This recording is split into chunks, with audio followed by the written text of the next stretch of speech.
the planes coming in, and everyone like stood around and looked at them. One of my mates said, "Crikey, they're Japanese." We could see the sun glinting on the bombs as they actually left the plane.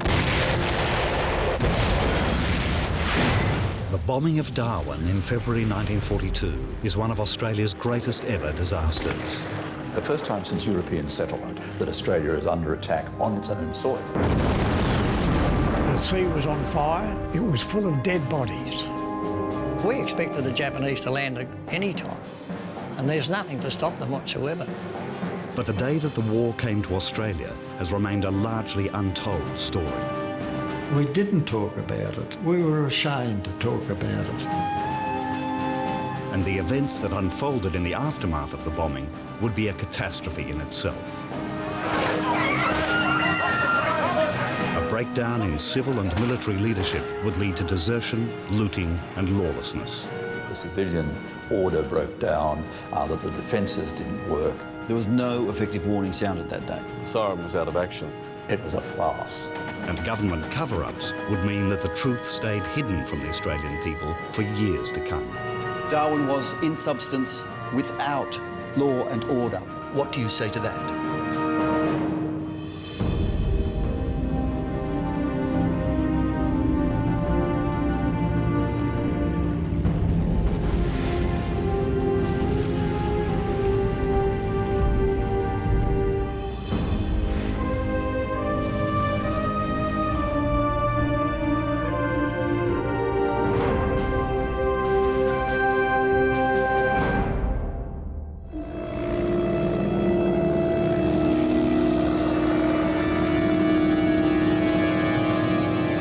On the 19th of February 1942, a massive force of Japanese fighter planes and bombers appear out of the morning sun to the southeast of Darwin. Australia, with the vast majority of its troops fighting overseas on foreign battlefields, is unprepared and ill-equipped for war on its own doorstep. The first attack ever on Australian soil is a bombing raid of unimaginable force and devastation.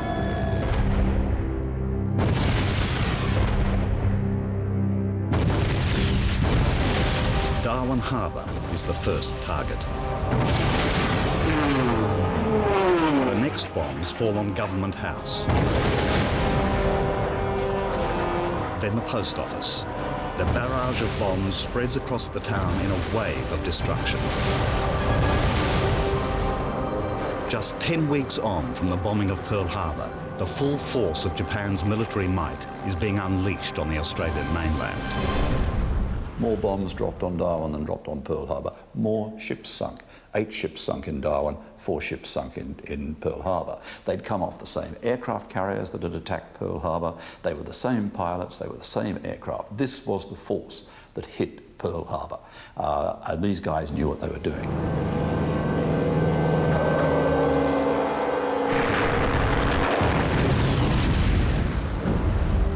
By the time the onslaught is over, the harbour, the town centre and the airbase have been destroyed.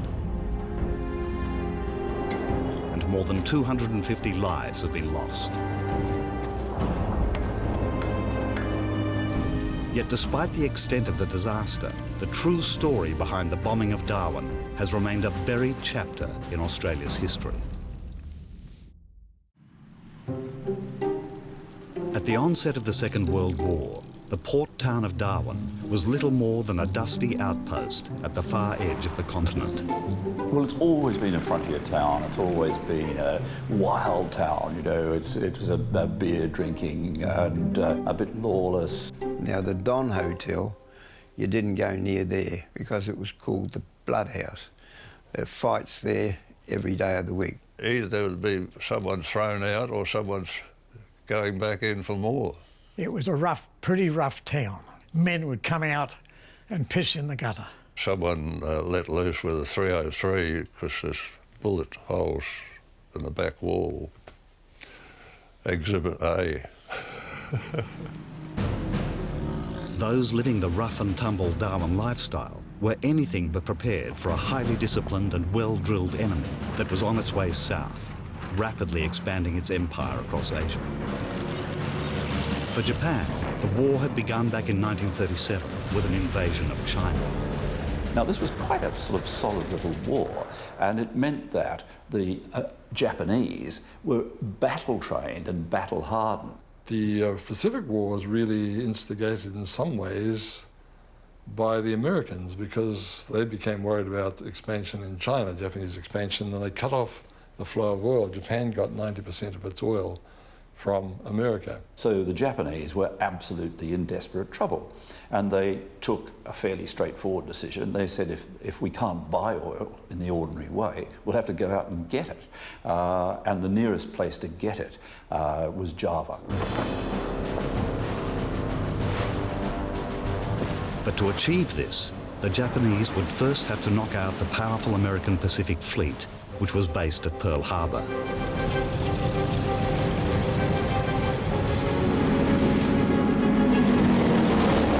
On December the 7th, 1941, the Japanese Imperial Navy launched a brutal surprise attack on the American base. The Pacific War had begun. Pearl Harbor would not be the absolute victory Japan needed to take America out of the war, but the push south was now on.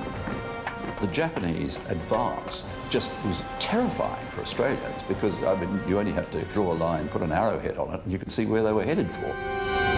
And they were headed for Australia. What they wanted was Australia out of the war. They wanted to deny the Americans the use of Australia as a port, as an airfield, as a barracks.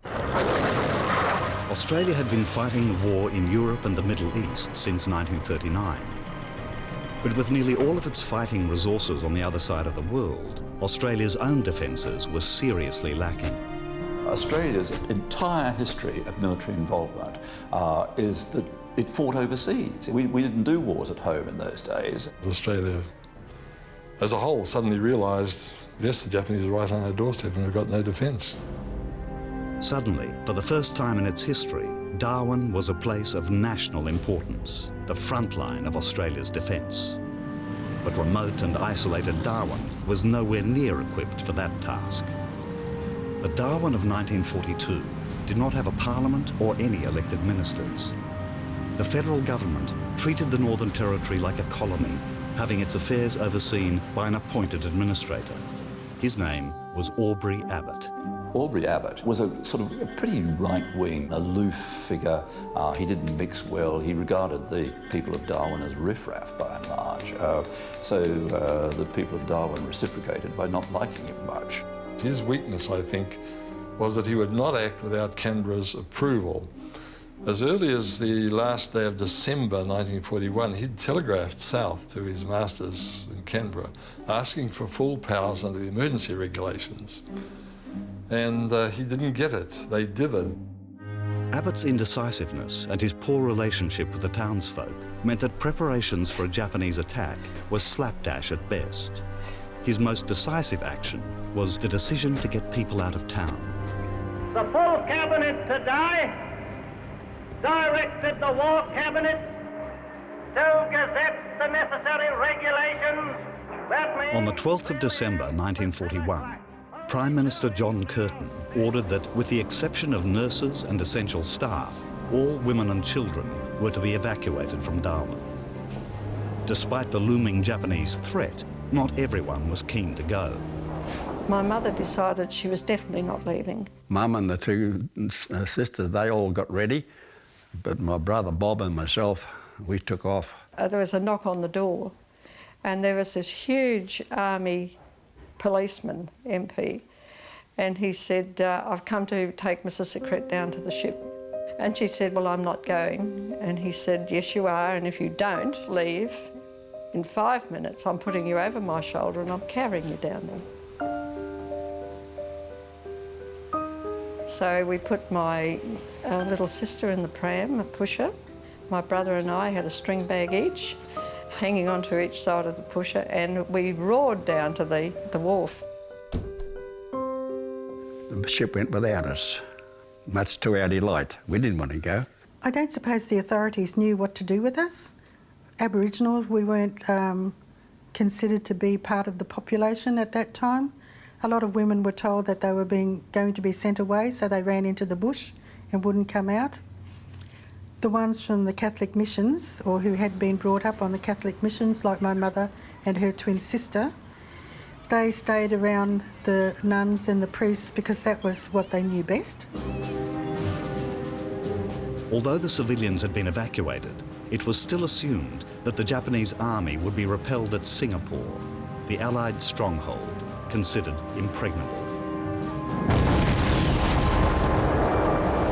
But on the 15th of February, Singapore fell, triggering a sequence of events that would test Australia like never before.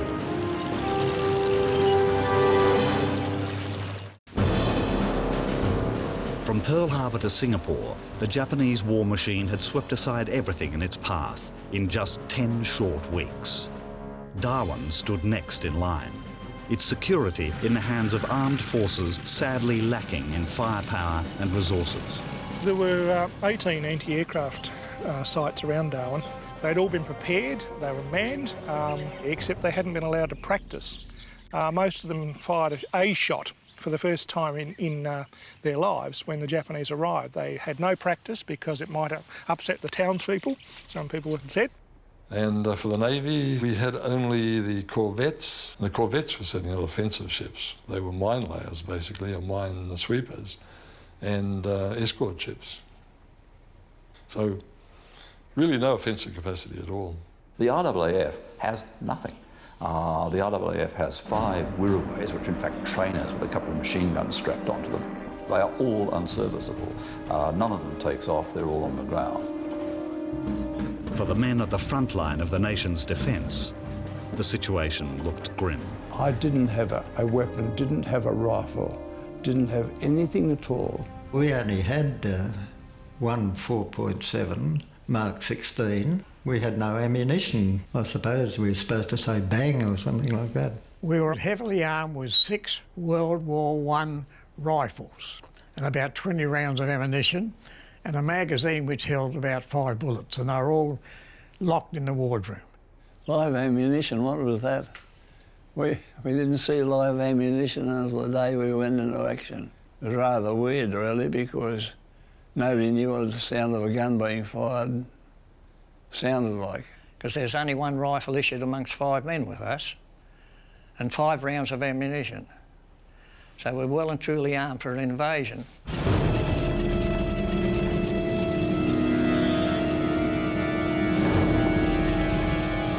On the morning of the 19th of February 1942, 350 kilometres to the northwest, the 188-strong Japanese strike force takes off, bound for Darwin. The Japanese fleet's made up of 4 aircraft carriers, 17 ships all up.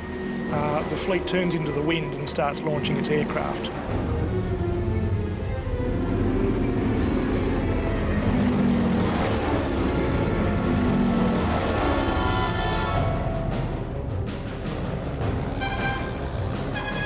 Father John McGrath, a missionary on Bathurst Island, 80 kilometres to the north of Darwin, sees a huge flight of planes overhead and calls the Darwin Civil Radio Station. Big flight of planes passed over, going south. Very high. Over. The civilian operator who took the message, Lou Kernock, said to him, "Stand by." Well, Father McGrath had very little chance to stand by because suddenly a Japanese Zero came strafing the airfield and he had to run for cover. Bryce Bellett was there when the message came through to the RWAF base. And the procedure was to pass it on to RAF operations.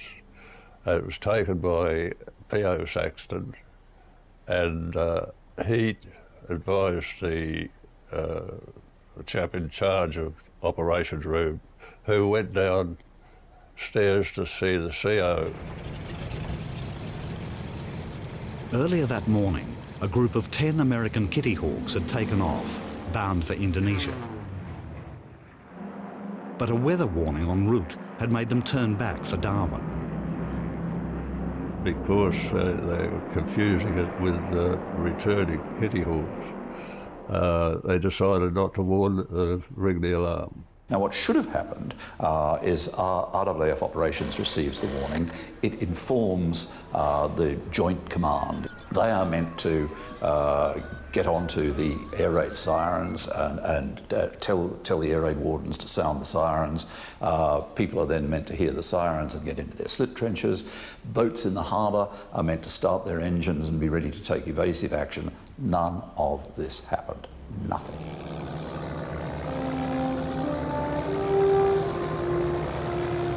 It's a Thursday morning, the tide's going out. The workers down at the wharf are doing their usual bits and pieces. The town is slowly going about its business. The harbour that morning is packed with ships, 45 in all.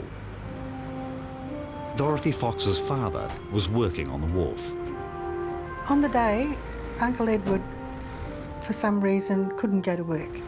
So my father John stepped in for him, and 3 other brothers all went down to the wharf, and they were working on the ships.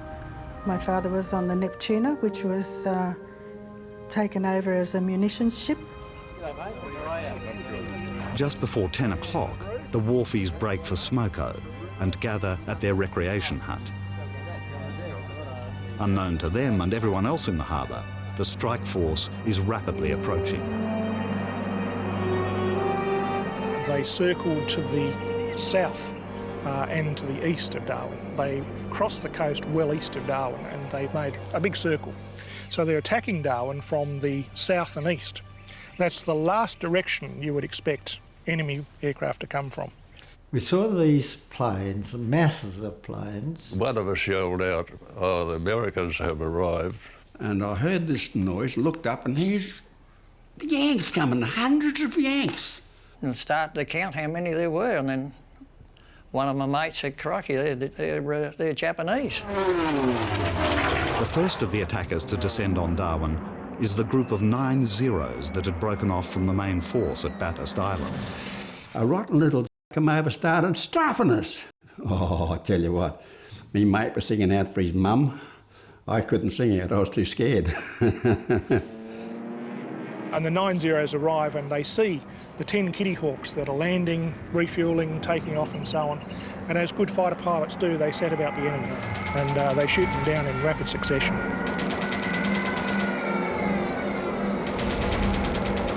I turned over on my back, I wanted to see what was going on. And a poor damn Kitty Hawk, he's only about, wouldn't be any more than 100 feet up, going like the bats out of hell with a rotten little tip on his tail. In just the short distance that I seen them, that plane fell to pieces in the air with the bullets, you know. Then the little rotters come back and strafed us then.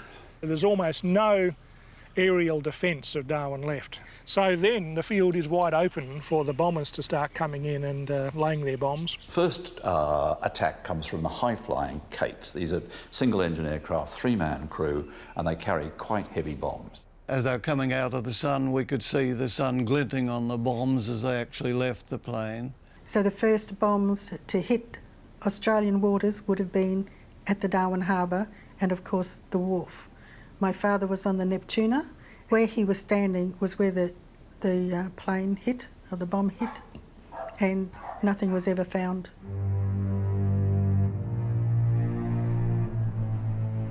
"23 wharfies are killed in that one strike. From the harbour, the path of bombs sweeps towards the centre of town.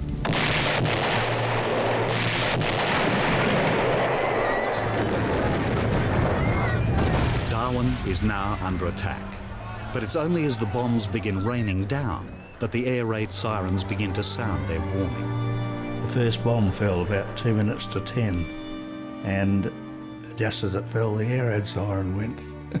So there's absolutely no warning.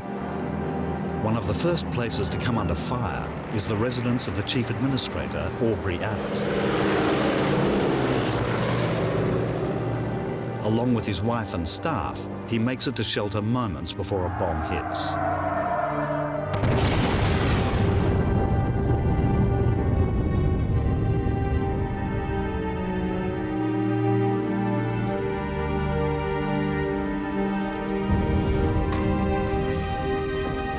young Aboriginal housekeeper, Daisy Martin, is killed in the explosion, and Abbott himself is severely shaken.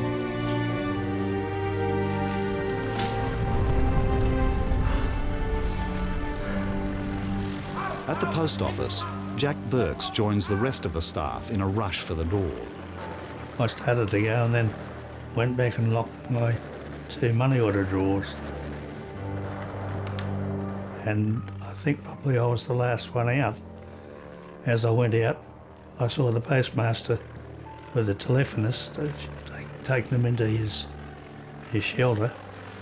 And I looked up the alleyway, saw a chap running up there, and I thought I'll follow him, so I did. We got out to the main street. There were planes, you could hear planes coming, and other staff that were there yelled out, "Lie down." So we lay down in the gutter.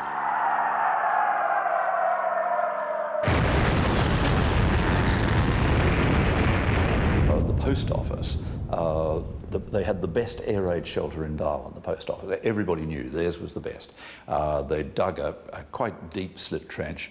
They'd covered it over with a curved iron roof and to protect them from rubble and whatever. And a bomb fell just the other side of the road from us. We got showered with debris, stones and dirt and all sorts. And it was always understood that the only thing that could do this air raid shelter any damage was a direct hit. It took a direct hit. 10 people are killed instantly, including Postmaster Hurtle Bald, his wife and daughter. I knew the Bald family from my hometown of Port Lincoln in South Australia. Mr. Bald was postmaster there before his appointment to Darwin. Their place became more or less an open house as far as I was concerned. As a matter of fact, I had dinner with the Bald family on that night, and the thought always comes back to me that 12 hours later that they were all dead. Just devastating as far as I was concerned.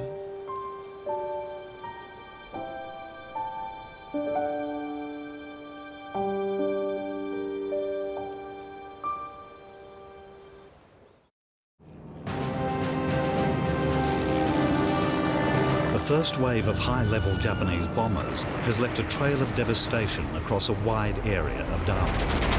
Yet the raid is only 5 minutes old. Now, the dive bombers arrive, descending on the harbour in a screaming swarm. They were that close that I could see the pilots quite clearly, their teeth. I could see their teeth, their eyes. Out of all the ships there, the most valuable prize for the Japanese bombers is the American destroyer, the USS Peary. I froze. In front of me was a dive bomber, and time seemed to stop. He glared at me with sunglasses, and I saw the bomb underneath his aircraft, and I thought, what am I going to bloody do? And I thought, I'll have to catch the bomb or something like that. But the Peary come behind us, and he saw the Peary, he swerved. I saw the bomb that left his plane, and it went about that angle like that, hit the midships, and the stern sunk immediately with all hands. The sinking of the USS Peary would be the biggest single blow dealt by the Japanese on the day, with 89 crew members dead. By this time, the entire harbour is full of ships going left, right and centre, ships firing everything they've got at the Japanese aircraft, and some ships unfortunately being sunk. We had 8 sunk altogether in the harbour.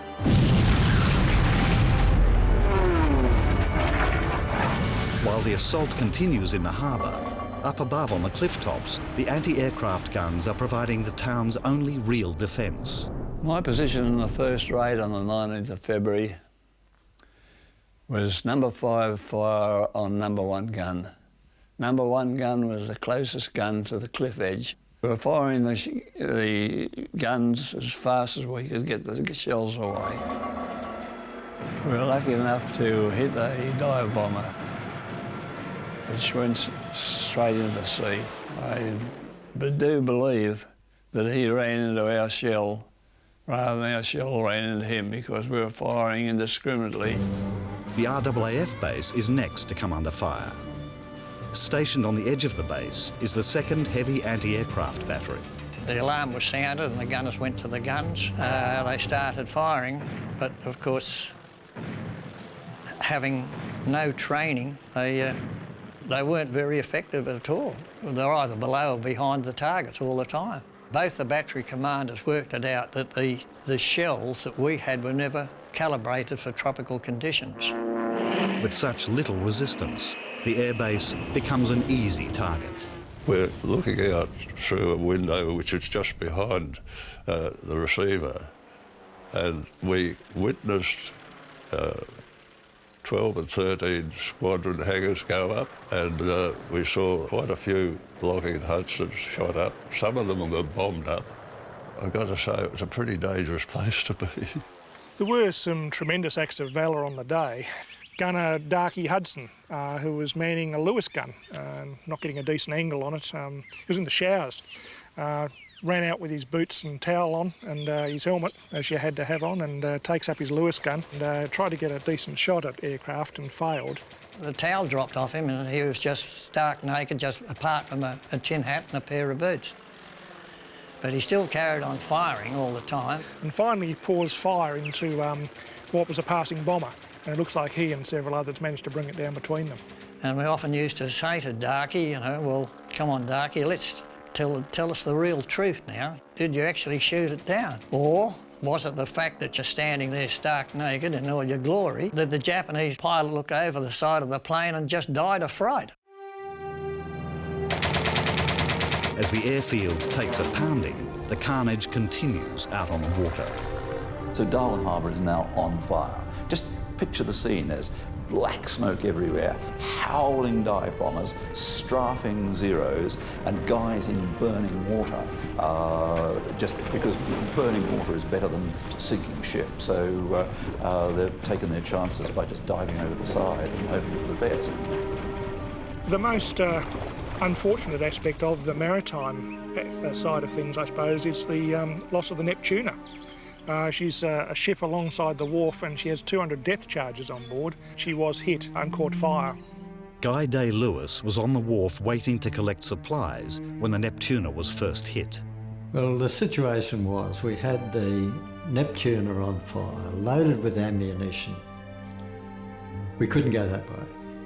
We couldn't go from where the wharfie shed was because that wharf had been blown away. There was nothing there. We were trapped in the middle. Meanwhile, the ammunition on board is beginning to ignite. It started off just mildly, just a few cracker shots, small arms exploding, and then it created a crescendo that was so loud that it was frightening. It was then that we decided we'll go. Guy Day-Lewis jumps from the wharf into a sea already full of debris and dead bodies and swims for his life. Oh, we would have been 60 yards, I suppose, by this time when it blew.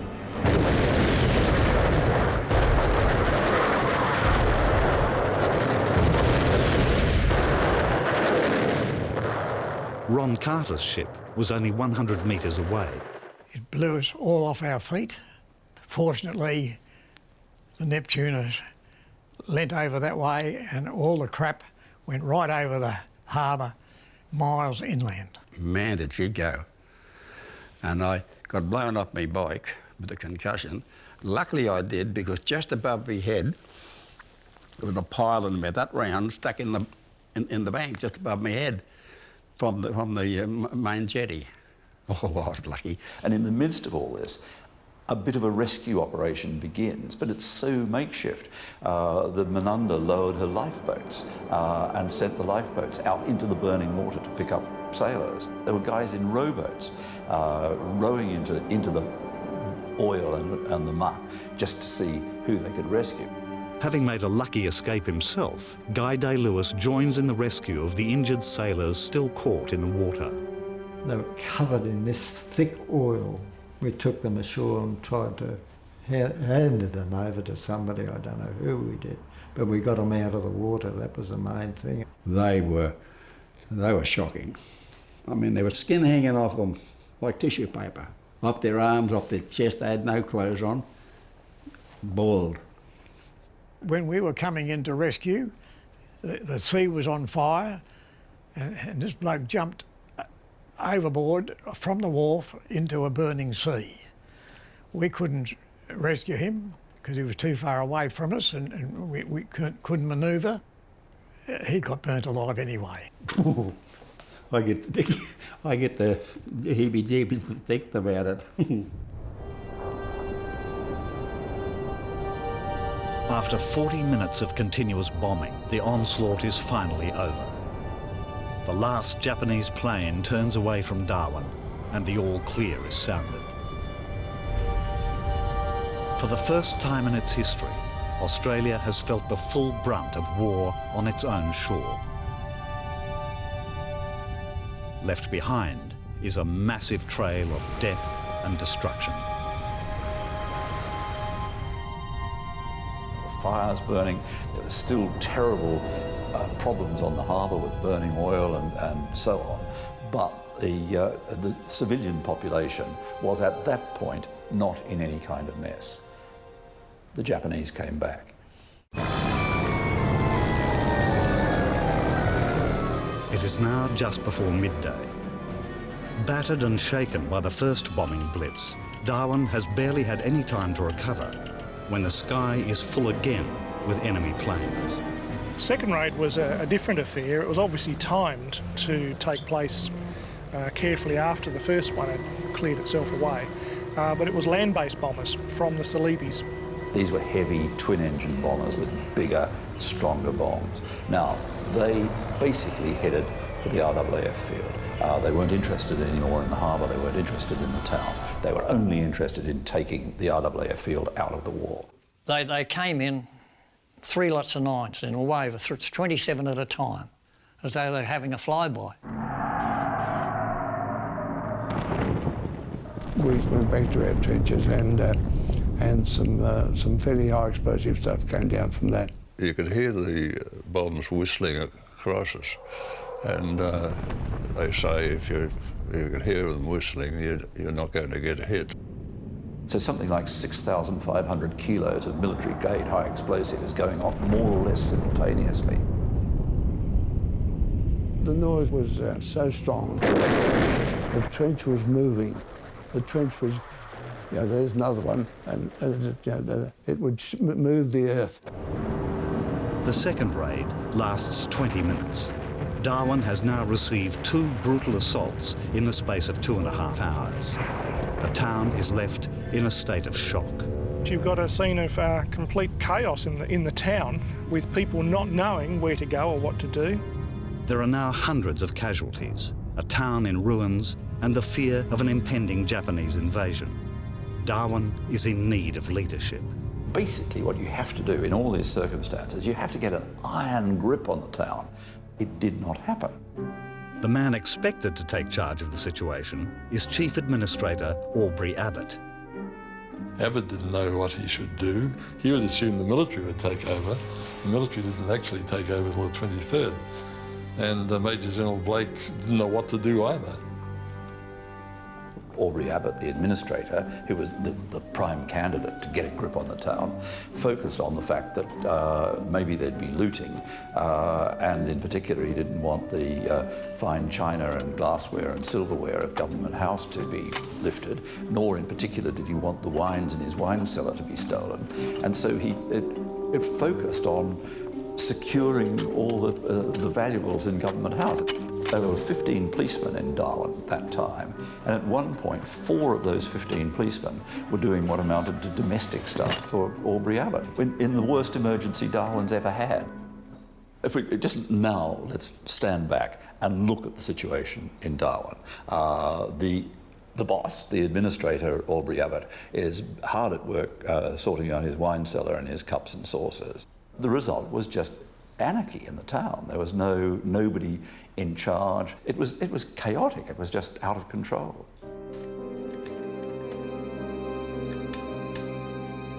But in the days after the bombings, Abbott himself was painting a very different picture. Abbott was sending cables back to the Minister for Territories saying situation normal in Darwin. And he sent a succession of cables saying everything was hunky-dory in Darwin. In the aftermath of the attacks, contradicting reports began circulating about the true state of affairs in Darwin. In order to uncover the truth, the government takes action. On March the 4th, just 2 weeks after the bombings, Supreme Court Judge Charles Lowe arrives to lead a secret royal commission into the raids. I, Aubrey Abbott, do swear by Almighty God that the evidence I shall Lowe, give shall be the with King's Counsel John Barry assisting him, sets out to examine all aspects surrounding the events of the 19th of February. The revelations would be startling. And there is the statement again. Everything is normal, whereas everything was not normal. Perhaps the word normal was the wrong word to use. Was the siren sounded at Larrakia? The siren was out of action there. It was being repaired. There was no effective warning sounded that day. That is so. The administrators completely lost the confidence of the public. I'm perfectly sure of it. Yes. Of particular concern to Lowe are allegations of a breakdown in civil and military authority that lead to Darwin descending into chaos and disorder.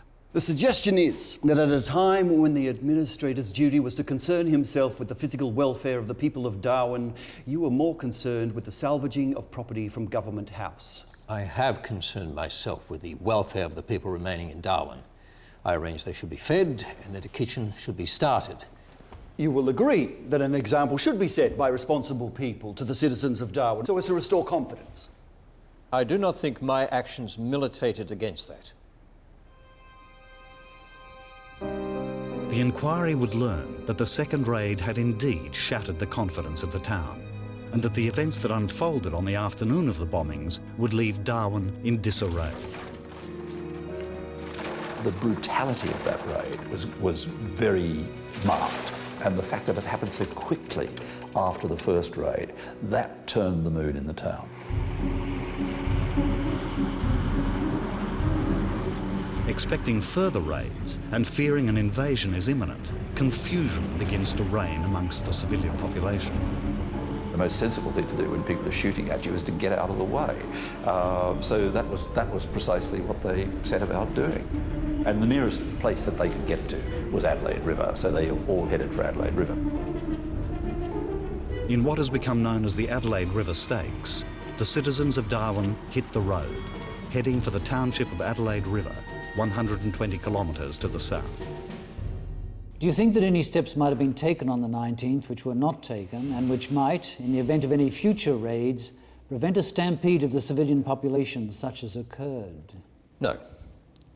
I have given it a lot of thought, and I have mentioned in a report to the government, the bombing of civilians has a most extraordinary effect on them. And short of force and an adequate leadership,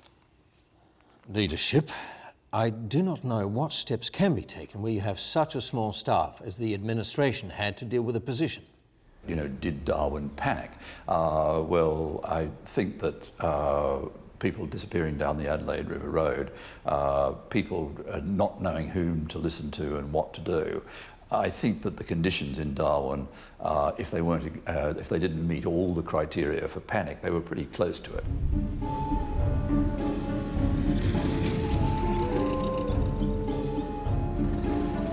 As civilians continued to pour out of town, the armed forces were close behind. The army moved out and they went down to Adelaide River. All that was left in Darwin was the anti-aircraft, the Navy, searchlights, shore gunners. We were, what's the word for disposable? There's no doubt about that. The Air Force was preparing to evacuate as well, but a breakdown in communication would cause mayhem and lead to acts of desertion.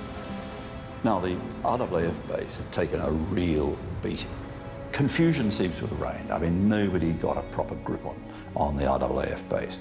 Instead, the base commander, Sturt Griffith, formed a perfectly plausible scheme, which was to move the men half a mile down the road and half a mile into the bush and give them some lunch. And he'd go down and address them. Instead of assembling all the men and saying, right, this is what I want you to do, he told his adjutant, Swan, to pass this order on. Swan told one group of people, do this. They told the next, and they told the next, and they told the next. It was Chinese whispers. The adjutant of the station came by with a jeep, and he instructed me to go south half a mile and in the bush half a mile. I got the right instruction out, but there's a hell of a lot of sections that didn't get the right direction. Do you know what order was transmitted? It appears that some men were told, although by whom I cannot track down, that they were to go to Bachelor. Some men that they were to go 5 miles down the road. Some men that they were to go half a mile down the road. Some that they were to go the 2 mile.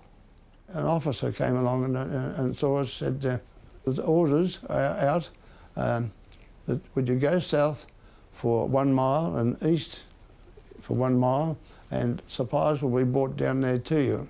We realised that complete confusion had taken place. You know, people were scattered along the track and they weren't where they're supposed to be. But we determined what a half a mile was and another half in the bush, but we couldn't see anyone around. Nothing turned up. Nobody turned up. There was just no organisation. That organisation didn't exist. And it was obvious that confusion had set in. And we thought it was fit and proper that we both go back and await on instructions. But the base was deserted when we went back. The 1,000 airmen on the base evaporated. They just went. One bloke finished up in Melbourne 13 days later. So at this point, the Navy's still in place. They haven't disappeared. The Army's moved down the road except for the AA gunners. The RAAF has evaporated into the bush, but it doesn't have any aeroplanes anyway, so, I mean, there's nothing much lost here. So Darwin is not looking good. As night fell, Darwin was a town in turmoil, nervously awaiting what the morning would bring. Softened up by the bombing raids and left virtually defenceless, Darwin faces the prospect of being the landing point of a Japanese invasion of Australia. We expected the Japanese to land at any time, and there's nothing to stop them whatsoever. They could have landed quite easily. The Navy was left in charge. We were given 303 rifles. The only trouble was with that was we had 45 ammunition and it just won't go up the barrel of a 303. That the Japanese could walk in and take us with girl guides. We were packed off to bed early that night because we were told we'd be up before dawn in the morning, still in our white uniforms, to line the cliffs with our newly acquired rifles and our pockets full of ammunition to stem the tide of the Japanese invasion. We thought this was a certain end.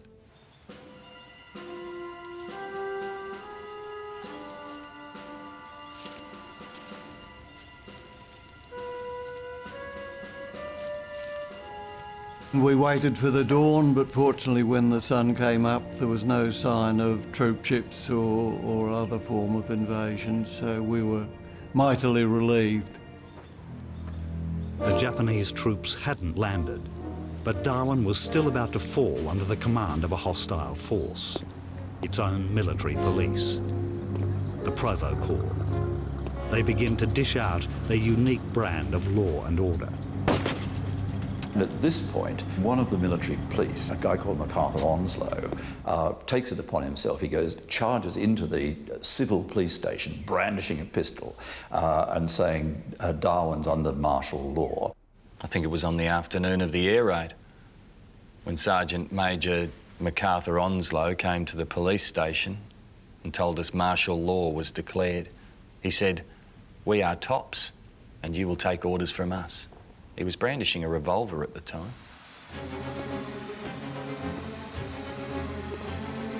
Drunk and unruly, the Provo Corps begin to terrorise the already traumatised citizens. I was told by Mr. Abbott that there was trouble at the half mile, that the Provo Corps had stopped some people and there was trouble. Sergeant! Sergeant! I'm a court officer! Holster that weapon! Holster that weapon! Calm down, please, calm down! MacArthur Onslow was there. He was drunker than usual. He was pretty bad. There was a train leaving shortly after. At the time, the army had decided that no men should leave Darwin. There were the old men, some who'd been slightly wounded, and some who were sick. During this time, the Provo Corps were firing over the heads of the crowd. The crowd were giving no trouble at that time. It was a disgraceful matter. Move away from the train! So at this point, the police believe that the army are in control, so if an order comes out purporting to come from the army, they feel obliged to try to enforce it or push it along. The Provos, they had a different agenda. Basically, looting began, and they were the ringleaders. With no one seemingly enforcing the law, houses left abandoned by the fleeing population became easy pickings for looters. I saw 2 American trucks go into the New Darwin Hotel and take their great ropes out and put them around a couple of big refrigerators and drag them out. And 2 Chinese ships that were called into Darwin were caught at Townsville, full of Darwin loot, which had been looted by both Americans and Australians in an organised racket and sent south for sale. The other thing about it is whether it ever be decided it was looting, because we were preparing to burn the town down. Most of the people, when they left Darwin, if they ever passed into the troops, they told the troops, just take it. Whatever you need, take it, because they didn't want the to get it anyhow. Food became a problem, and we certainly went to houses, looked in fridges for food. I got a carton of pilchards. I lived on those 24 cans of pilchards for quite some time. We looted also, with some of it with permission, but otherwise we couldn't have cared less. We looted for rags to clean the guns. We looted for batteries to run the instruments in the command post. We looted battery chargers to charge the batteries because we didn't have any power. You could defend some of the looting. I mean, the civilian population have gone, food's very scarce, but there's a big gap between taking the chickens and the milk out of the fridge and nicking the refrigerator itself and the fans and the radios and what have you. And suddenly the officers' messes had all the comforts of home, somebody else's home.